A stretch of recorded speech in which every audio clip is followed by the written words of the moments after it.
Welcome into the NFL Roundtable for Week 7. Brendan Glasheen in the host chair this week, joined by Brandon Anderson, one of our NFL contributors at Action Network and co-host of the Favorites podcast. Mr. Simon Hunter is joining us this week. All right, gents, let's dive in. If you're new to Roundtable, this is a debriefing. It's therapy. To make sense of what the hell's going on. I think most of America, the world, needs therapy after watching the referee sideshow in Monday Night Football because, good God, watching paint dry to try and get through that football game last night. Anyway, speaking of the Jets, they were in action last night. Breaking news this morning. Brandon, how about that? Consecutive weeks on Roundtable, we get some breaking news to react to.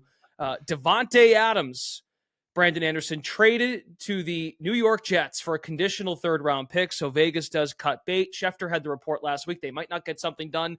Now they get it done. It could turn into a second. Adams with Aaron Rodgers in New York. Does this move the needle for you? You've already invested in the Jets. Are you going to do it again? I don't think so. So obviously it makes the Jets offense a little better. Receivers and weapons, I had them both around like league average up to top 5 probably now. So obviously that's good. You want Davante Adams with Garrett Wilson. That's all good. The problem is I didn't think the passing game was really the big problem here. The offensive line is still bad the way that they're playing right now. The run game is not good. Tom Downing only wants to run the football. And I actually think maybe this ends up being a net negative because Davante, you got to pay him. So who's not getting paid? Hassan Reddick. I think I'd rather have Hassan Reddick here. The pass rush is what the Jets needed more, I think, than the receiver. So I think if that's the deal we're really making here, I think it might be a net negative for the Jets. I definitely can't go investing in them right now. Simon, your thoughts on this? That's a great point, bringing up Reddick, Brandon, because, with Reddick now, with Drew Rosenhaus, his deal isn't done. And yes, that's the other part of the story is that the Jets are going to pay Adams full salary, Simon. Yeah, the old saying, it's better than nothing, I guess is the truth here, right? It's better than them doing nothing, but this is what a bad ownership does during the season. They start panicking, they start making moves, and, to me, their biggest issue right now is the kicker. They lost the Denver game because of a kicker. They lost last night partially because of their kicker. Is that really going to fix all their problems, get a new kicker? No, like Brandon just said, they can't stop the run right now. Their offensive line is really bad at pass blocking. So, for me, I'm happy for them. I think it's going to obviously be an improvement to this team, but how much of one, I don't really know. It's hard to say right now, but when looking at this going down the rest of the way, their schedule, it's like, man, they've dropped such winnable games here. It's like eventually it's going to come the other way and they'll start winning these close games. But I think we can all agree Rodgers is just not the Rodgers we know and love from those MVP years, right? He's just on the decline. He's inconsistent. That's really been the glaring issue for me. So if Adams comes in and fixes some of those inconsistencies, yeah, it's a great move for this team. Like, it's not my money. Same with the fans. So who really cares? But at the end of the day, it just seems like a desperate move by a desperate team. He's been historically not good, Aaron Rodgers, playing from behind too. In the minute they went down, it's bad news. It was the same case in Green Bay, playoff game, regular season game. Think of the amount of games we watched in prime time, Sunday night, Monday night, excellent Monday night quarterback historically when they go up big on Chicago early or even Minnesota. Okay, real quick follow-up, Brandon, then we'll move on. So Davante Adams is now worth 4 points to the spread for Sunday Night Football because the Jets are 1.5 point favorites now as opposed to 2.5 point dogs. What? I mean, we're just trying to balance the books here a little bit, right? We're just trying to get some money onto the other side of things. Obviously, we're going to overreact a little bit to this news. I guess, I gave out the hot read on the under here. I guess I don't love that so much, but Davante Adams is not moving the total line. Like, come on, let's be real about this. I don't even know how many plays are we going to get from Davante right away. Like, we're going to put him in on the red zone packages and the timing routes with Rodgers, but I don't know. To your point, you just said, Brendan, about Rodgers playing from behind. So Aaron Rodgers, to me, has always had the full package, right? Like, is talented until Patrick Mahomes existed, about as talented as we saw as an NFL quarterback. The problem to me has always been his conservative mindset. He's not willing to take a risk to give his guys a chance. And if you have Davante Adams and Garrett Wilson now, you got to do that. The Jets offense needs you to just take some chances. Throw it up there. Davante's out there somewhere. Maybe Garrett will make a play.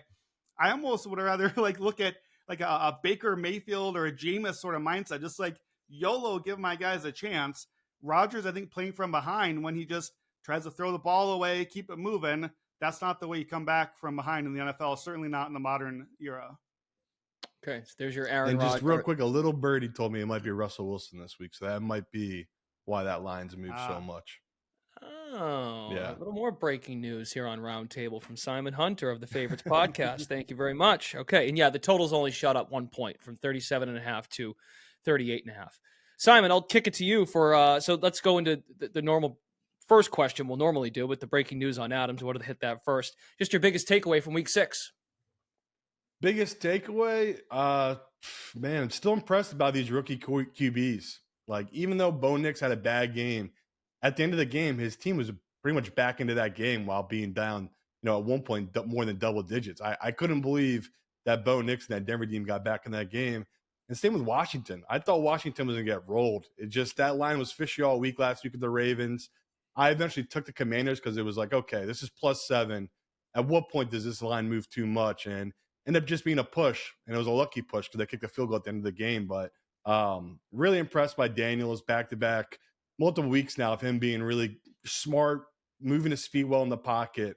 And, of course, Caleb Williams, who's still +220 to win Rookie of the Year, even though he had 4 touchdown passes in that game. I think Jane Daniels has 4 touchdown passes on the season. So it's just Williams has been really impressive. Now, we all know, right? Williams has played a really easy schedule, so I'm trying to not overreact to it too much. But in my lifetime, I've never seen a Bears quarterback with his type of footwork, his type of movement in the pocket. Even going back to Jay Cutler was so sloppy half games. Most games he could have 1 or 2 amazing throws, but his footwork was always terrible. He'd always take bad sacks. So that to me, now that we're through 6 weeks, I thought eventually these guys would start falling off, Jaden Daniels and Williams.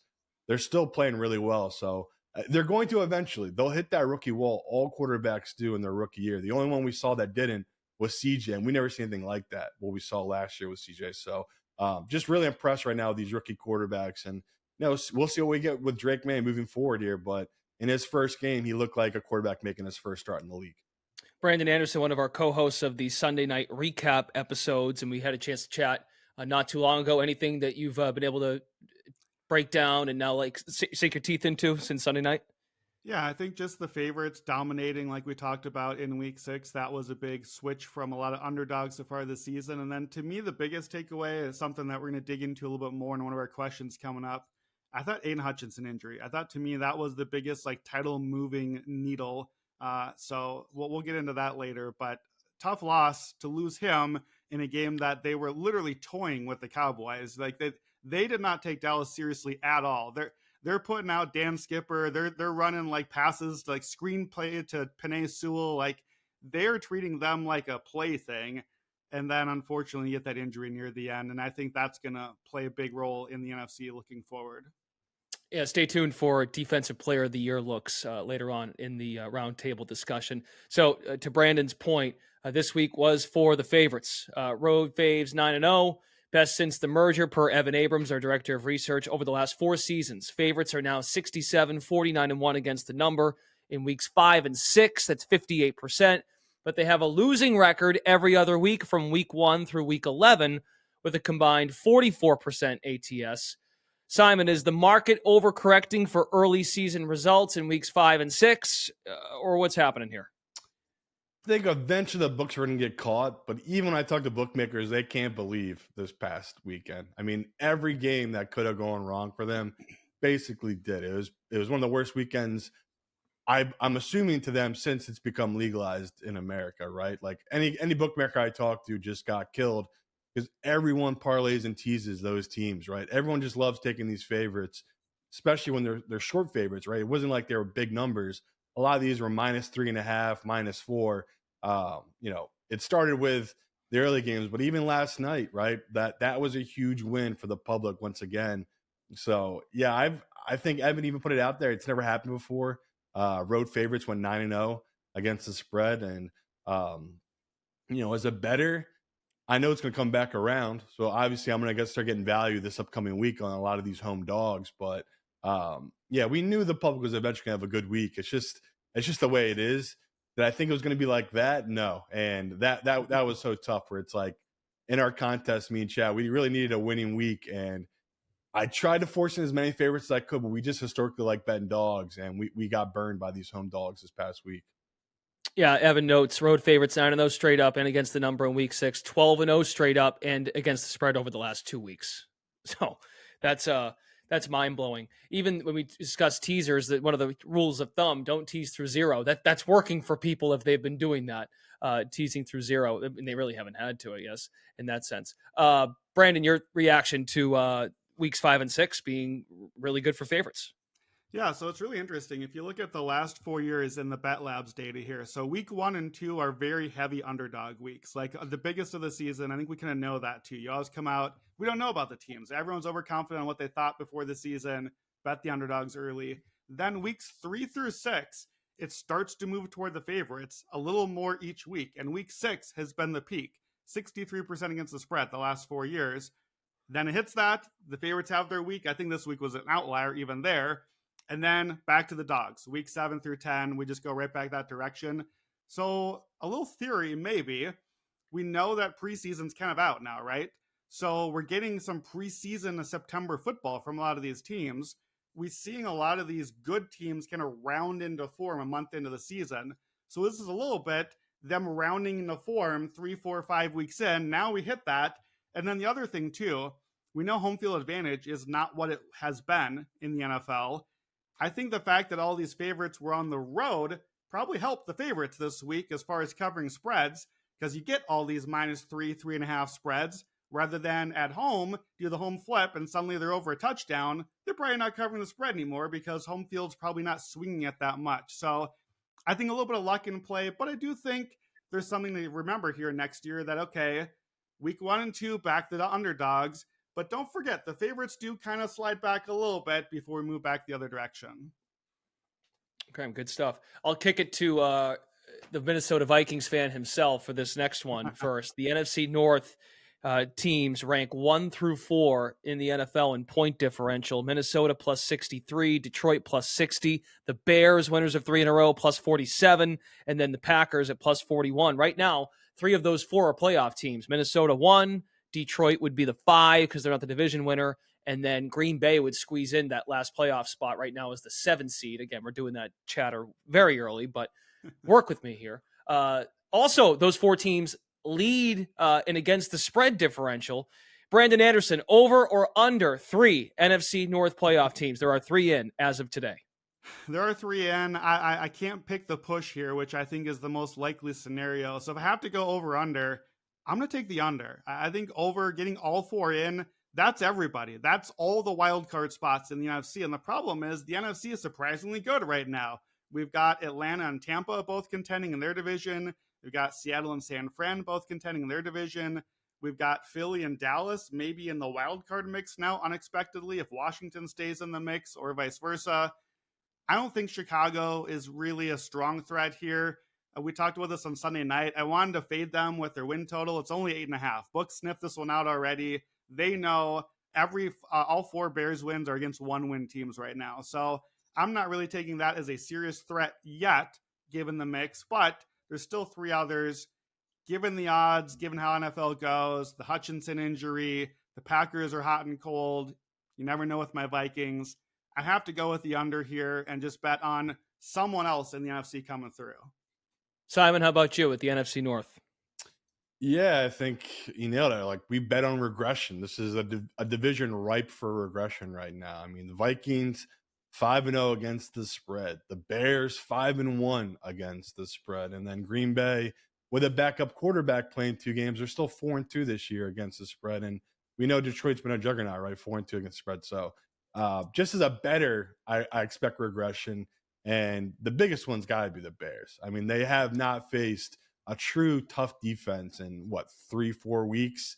And that tough defense, last one they did face, wasn't even in their true form yet. That was the Texans, in my opinion. Like, they were still working things out in that week 2 matchup. So they're an easy team to bet on regressing, and so is the Minnesota Vikings. But the books love the Vikings. I mean, even this week, they opened at -1 against the Lions at home. It's up to 2.5 at a lot of books. So The books love the Vikings, the professional love the Vikings. So, man, it's tough to say who's going to be the team other than the Bears to fall off. But the books know one team is going to fall off. It's just so hard in your own division to get 3 teams to make it, especially like, the NFC is better this year. So if I had to make 2 teams make it, I'll stick with the chalk. I'll still go with Minnesota and the Bears to miss it. But not going to be shocked if the Vikings somehow put it together and end up being a wild card team. They're just so well coached right now. It's just hard to see them, even if they go, split it rest of the year, right? Go, half their games they win, half they lose. Yeah. That's a wild card team and maybe even right below a division winner. So really impressive start by this Minnesota Viking team. Well, glad you brought up division winner. And Brandon, I think you brought this up a few weeks ago. There's only been one division game in the North. Yeah. That's it, right? It's Green Bay and Minnesota. That's it. We've only had one head-to-head game in the division. So there's opportunities just to beat up on each other at some point, and then someone's going to fall short. So I think that's key to it too, as far as the division. There's been one game, and that was Minnesota beating Green Bay, and that was Jordan Love coming back. Brandon, I want to go to you for this one too as well first, because you had a position on 4 players for Defensive Player of the Year in our awards show ahead of the season, late in the preseason. But now with Aiden Hutchinson, which you teased earlier, he's out for the season, broken leg. How much do you downgrade Detroit? So there's a conversation about Detroit, and then also let's discuss the landscape for Defensive Player of the Year. So give me first your perspective on the Detroit Lions. Yeah, I think it's a really significant loss. I think as much as nearly any non-quarterback in the league, that's how important he was to this team specifically. They don't have a pass rush anymore. So maybe that's where Hassan Reddick ends up. I'm not sure there are a lot of options for them, but especially without a pass rush coming now, those cornerbacks have been exposed a little bit, and now they're even more exposed without the pass rush coming. Carlton Davis might be injured as well. The Lions right now are 4th defensively in DVOA. If you look at EPA, on early downs, they're 26th per play on early downs with no turnovers, but 2nd on late downs.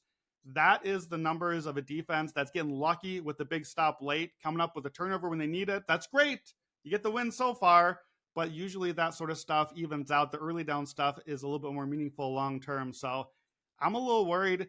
They have now 3 of their next 4 games are on the road, in Minnesota, in Green Bay, in Houston.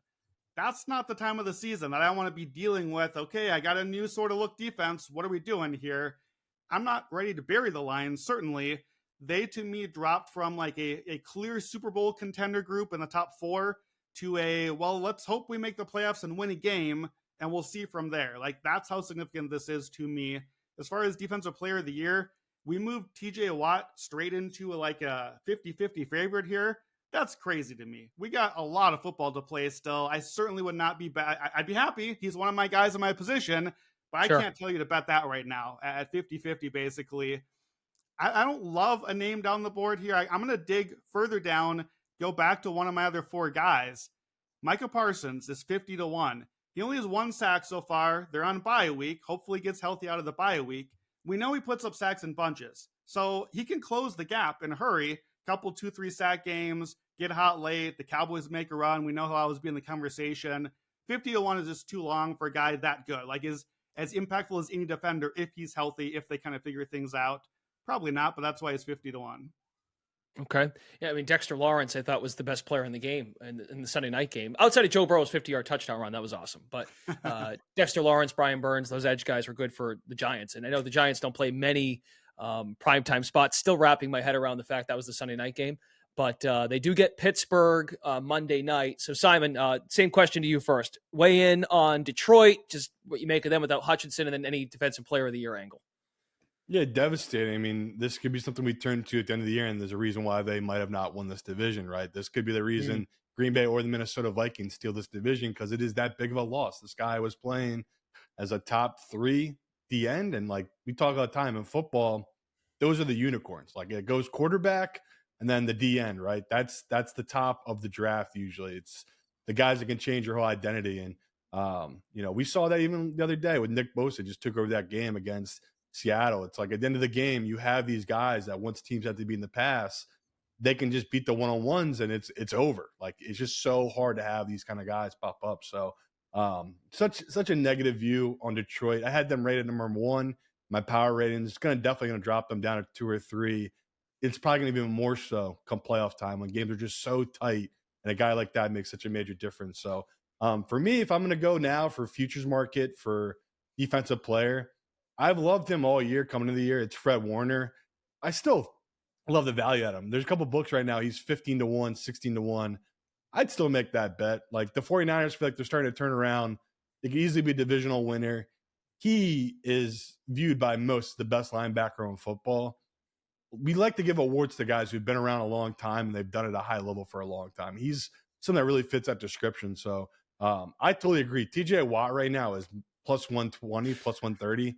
I would not bet that. There's way too much game left, and he does get injured often because he's such a high motor. Like he just plays so hard. That's why he usually ends up getting hurt in so many different games. So to me, for a fun, smart bet, I think it's Fred. We haven't had a linebacker win in a long time. I think he's well deserving of that award.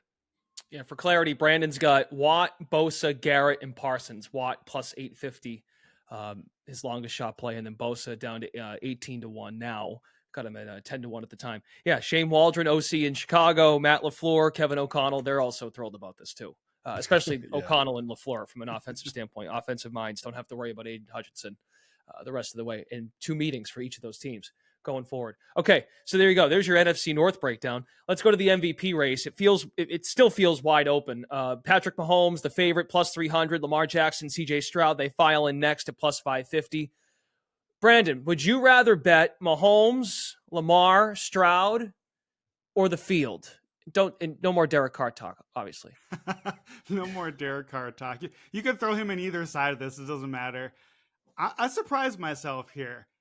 I'm going to take the trio, actually, because here's why. I did not think I'd want this, but I think you have a really good chance that if you get Mahomes, Lamar, Stroud, you are very likely getting the AFC 1 seed and probably the best record in the league. Unless it's Minnesota, you're probably getting a head start here on the rest of the league. Is there narrative? Not a lot. Are there stats here or advanced stats? Honestly, not really. I'm not super impressed by the resume of what these three are, but if you took the names off and said, okay, you can have the quarterback of the AFC 1 seed and the best record. Do you want that for MVP or the field? Well, who's my field? Who am I missing here? I'm losing Josh Allen, but they already lost a few games. I don't know if I necessarily need that. I'm losing NFC top 2 seeds, but that might be Jared Goff, might be Kirk Cousins or Baker Mayfield, might be Sam Darnold, or maybe a rookie quarterback. Are those guys going to win MVP? I want to find somebody down the list to win MVP, but like, who's the name that I feel like I'm really missing out on? For me, Jordan Love, but maybe Green Bay might be a little bit out of the mix already too. I don't know if their defense is good enough to get there. So I couldn't find enough names to convince me not to take this. I think I'd take the trio, and you can do that at about 50-50 odds right now if you play all three. Interesting. So you've changed your tune on this because your process going back a few weeks was let's find the NFC darling. And you've highlighted. Go ahead. Yeah, I would still rather find the darling. The problem is there's like 10 darlings to choose from right now. You got to figure it. You have to find it. You got to find which one it is. So if you're just giving me the other 3 here, maybe that's the way to go. I don't know that I'm going to bet this right now, but I think it does tell me to maybe not get too aggressive darling hunting in the NFC because you might end up with Derek Carr if you're not careful. That's what I did. You already played Tampa on the money line Monday night. Maybe it's Baker. If Tampa beats Lamar Monday night, I don't know, Simon, what say you about this? This was going to go just because of the stats. Baker already has 15 touchdown passes, and we know we love stats. Like all you hear is people complaining about the old days when quarterbacks used to throw 50 touchdowns, and now they yearn for that. If Baker wins this division and throws 45 touchdown passes, I think he'll get some love. Like we all love the redemption story. So like to me, I think the writers always want to do new players. That's why Purdy almost won it last year, right? That was literally came down to that Ravens game. Like the writers pretty much said, all right, whoever wins this game or doesn't lose this game, I should say, that's who's going to win this award. Because Lamar and Purdy, basically their stats weren't that far off. Like Purdy statistically had a better season last year, but you know, Lamar won that big game and he was obviously important to that team. So just looking at the way this lines up, if Baker puts the numbers up, I could see him getting it. And I'm a sucker. I bet Purdy after the last game. The way it all works out, it's like, okay, if this guy is number 2 right now in passing yards, and if he just puts up a little bit more with the touchdown passes, I think Purdy could get there. I mean, it's just he's done it this year without McCaffrey, which, people knocked him all last year. He was so good because of McCaffrey. He's putting up numbers right now without him. So, if I'm trying to do some long shots for the NFC, right now Baker has the numbers, and I also like Purdy. But at the end of the day, I'm hoping it's going to be CJ. I feel like he's played the best for what he's had to deal with this season. And, I'm a sucker like everyone else. I like the new people. I like the new toys. And Lamar, Mahomes, they've already had their awards. I'm hoping a new guy gets one this year. Yeah, for this particular year, Brandon, you hit on this with the San Francisco angle. If Purdy's the MVP, that might not be good news for the Niners to get over the hump, right? Yeah, I think Brock Purdy has been more valuable to San Francisco this year, which has actually made him less valuable relative to the league. Like, I think that's worse for San Fran that he's more valuable to them. Sure. That's all right, though. That's really how MVP goes now in NBA and NFL, where you actually don't want to bet the MVP player to win the championship because you're too valuable. That's why you're the MVP. So it's a kind of weird negative correlation these days. Okay. Yeah. And by the way, Baker, 22-1, Baltimore Monday night at home. You get Atlanta next, at KC, home San Francisco. Those are big spots, primetime spots. The KC game's Monday night as well. So we look for those primetime windows where your standalone game, you shine, everyone's watching, you get some love, to Simon's point, if it goes well. The AFC, so staying on this, because looking at the MVP favorites, it lines up with how the divisions are shaking out and how the division odds are priced. The AFC looks super chalky. Chiefs, Ravens, Texans, Bills all lead the divisions as clear odds-on favorites. Bills getting that win last night for first place in the AFC East. Which team, Simon, ruins the plus 103 AFC division parlay? And it's boring because I basically bet all this to be the same chalk. My only discrepancy was I gave some love to Cincinnati, right? We like from last to first. I can't quit them. I can't quit Cincinnati. There's just something about this Ravens team. I know they've been really well, but it's like that was such a lucky coin flip win that they had against that Cincinnati team. And, as much as I want to say they're going to hold up, other than Lamar's MVP years, we've seen him not last full seasons. And that's been their kryptonite for this Ravens team. So I can't, I refuse to give myself any more to this Jets team. So I'm not going to rely on them to break this curse. It's really hard to think the Chiefs, who have won their division, 7 straight years with Mahomes. And I think they won it 2 straight years with Alex Smith before that. They've been an incredible run. I can't back the Chargers here. So my one hope is going to be the Bengals team. Somehow they put it together, finally go on a run and catch up to this Ravens team where, everyone's left them for dead at this point. Just because they lost that matchup against the Ravens, everyone's kind of moved this Ravens team to an untouchable status. And I'm sitting here just saying, I don't trust a 32-year-old defensive coordinator. I don't think he's coached well. This team does not look prepared week to week. And I still have major questions about Lamar's health. There's a couple of games where he's had to take some shots that he just usually doesn't take, but you can see he's forced to do it because his team's down and he's playing from behind and needs to make those big plays. So that's the team I'm still questioning right now is this Ravens team. Yeah, and does Derrick Henry continue at this rampant pace? I mean, he's been outstanding. I was wrong on Derrick Henry. I thought this was not going to work, and it's been he could. We talked about this on the recap show, Brandon, the other night. I mean, you could make the case at 60-1. He's the MVP right now of the Baltimore Ravens, even though he probably won't win it or come close to the top of the board. So yeah, so what say you, Brandon? Because if you like the Mahomes, Stroud, Lamar MVP over the rest of the field, so is Josh Allen the guy that screws this up? I wanted to go Bills here. They're up 2 wins, though, already on the Jets and the Dolphins, and they won at both of those teams already. So that's a tough hill to climb, even though you get 2 teams I think have a shot there. I just still don't believe in Houston. It's a team that I have not believed in on the season. I don't think that they've been as good as the 5-1 record. The problem is I keep hunting. It's the NFC MVP thing.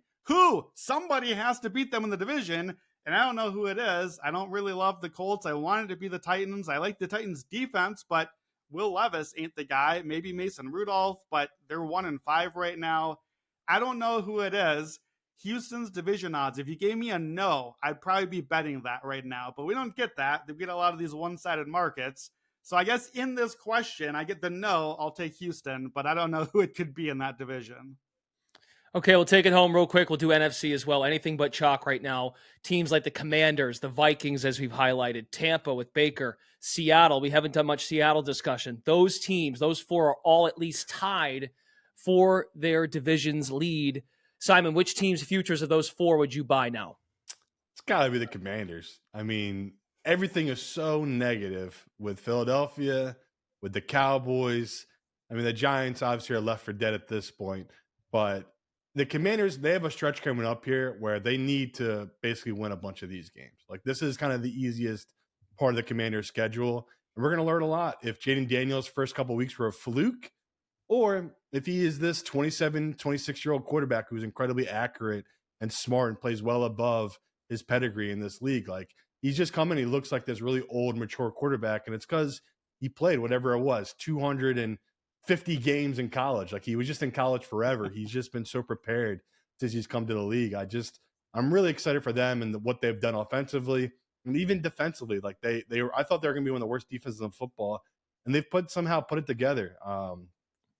Much credit to their coaching staff. So that's a team where I still assume the Eagles will win that division, but they have so much drama, so much turmoil right now. We could easily see them falling off a cliff. Same with the Cowboys. That the Commanders, if they can just get to 9-8, 10-7, I could see them win this division. Minus 176, yes, to make the playoffs right now. The Washington Commanders, they are 1-0 in the division. That win over the Giants. Still have 2 with Dallas and 2 with Philly. Brandon, any more Seattle love? Are we fine with our Seattle position, or is there more to be had? There's no Seattle positions right now. I don't think this is the time to buy. They've got too many defensive injuries. I'm not out, but we got to wait, and they got to earn my trust back a little bit. I'm going to go head-to-head here, though. I disagree on Washington. They could have lost to the Giants if they had a kicker. They could have lost to Cincinnati if they didn't get that big pass late in the game. They did just lose Jonathan Allen, who I think is their best defensive player from what's already not been a good defense, better than expected, but still pretty bad. The bigger problem for me, they're 9 for 9 on fourth down conversions offensively, and they are 0.8 EPA per play on late downs. That is more than double any other team.